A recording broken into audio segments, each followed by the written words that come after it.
नमस्कार साथियों। अपने जीवन में कठिनाइयां आती रहती है और इन कठिनाइयों का सामना कैसे करें। जीवन में इन कठिनाइयों से घबराना नहीं चाहिए।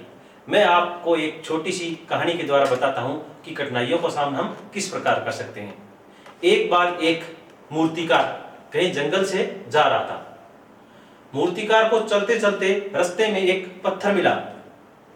जैसे ही मूर्तिकार को पत्थर पसंद आ गया, उसने पत्थर को उठाया और एक सुंदर मूर्ति बनाने का सोचा। लेकिन पत्थर को जैसे ही उसने चोट या थोड़ा मारने की सोची तो पत्थर से एक आवाज आई। क्या आवाज आई? कि नहीं, मुझे छोड़ दो, आपको आगे एक पत्थर और मिल जाएगा। मूर्तिकार को पत्थर पर दया आ गई और उसने पत्थर को छोड़ दिया।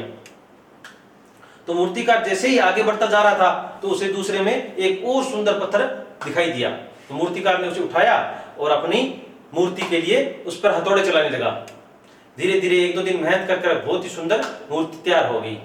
और उसको पत्थर भारी था, उठा नहीं सकता था, इसलिए उसको वहीं छोड़कर और कहीं छुपा के ऊपर से कपड़े से या कोई और चीज से छुपा दिया।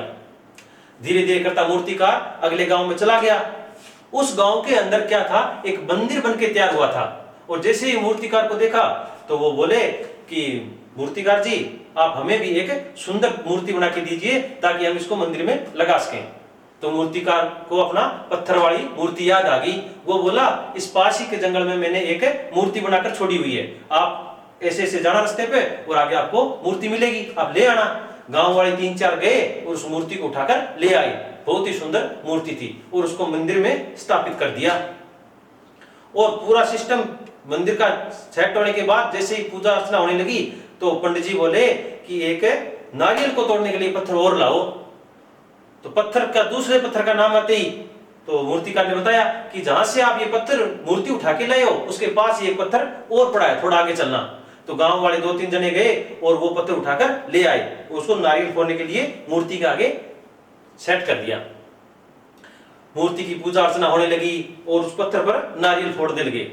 तो उसके बाद क्या हुआ, दोनों पत्थर ने आपस में बात की कि यार, जंगल में हम साथ पड़े थे, आज तेरी तो पूजा अर्चना हो रही है, तिलक लगाया जा रहा है, सुंदर सजाया जा रहा है, लेकिन मेरे ऊपर तो नारियल फोड़े जा रहे हैं। तो दूसरे पत्थर ने उसको क्या कहा कि दोस्त, वो समय याद कर जब ये मूर्तिकार जंगल से गुजर रहा था। जैसे ही मेरे से पहले इसने तेरे को उठाया तो तूने क्या कहा कि मुझे छोड़ दो। आपको हथौड़े का सहन करने की शक्ति नहीं थी, कठिनाइयों को सहन करने की शक्ति नहीं थी। यदि हमें जीवन में आगे बढ़ना है, कामयाब होना है, तो इन छोटी छोटी कठिनाइयों का सहन करना पड़ेगा।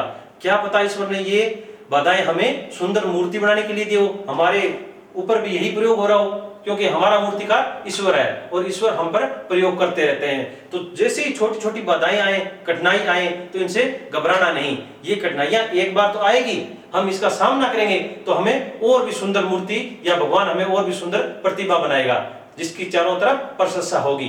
तो हमें क्या शिक्षा मिली कि जैसे ही हमारे जीवन में कोई कठिनाई आए, हम घबराएं नहीं, डटकर इनका सामना करें। तो साथियों, ऐसे छोटी छोटी कहानियों से हमें शिक्षा लेनी चाहिए। ये कहानियां हमें शिक्षा के लिए ही बड़ी है। इनको हमारे दिमाग या मस्तिष्क में अंदर बैठाना चाहिए और डेली इन पर थोड़ा बहुत मनन जरूर करना चाहिए। तो कैसी लगी आपको ये छोटी सी कहानी, जरूर बताना कमेंट में। जय हिंद, जय भारत।